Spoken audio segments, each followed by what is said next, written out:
Hey everyone, today I'm going to show you how to add a code component in Framer. So to begin, open your project in Framer, and once it loads, go to the top left corner and click the Framer icon. And from the menu, select Components, then choose Create from Code. You can also open this option by pressing Ctrl, Shift, and K on your keyboard. Next, type a name for the new code file. Choose any name that helps you recognize the component later, then click Create. And then Framer will open the code editor and display some default code. So remove the default code, then paste the custom code that you want to use. After adding the code, return to the main project page, and now open the assets panel and look through the available sections until you see the code component that you just created.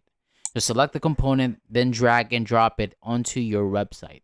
And once it is placed on the page, the custom code component will be added to your design. So this is useful when you want to include a custom element directly inside your Framer project. So thank you so much for watching. For more videos like this, hit the subscribe button below, and I'll see you on the next video.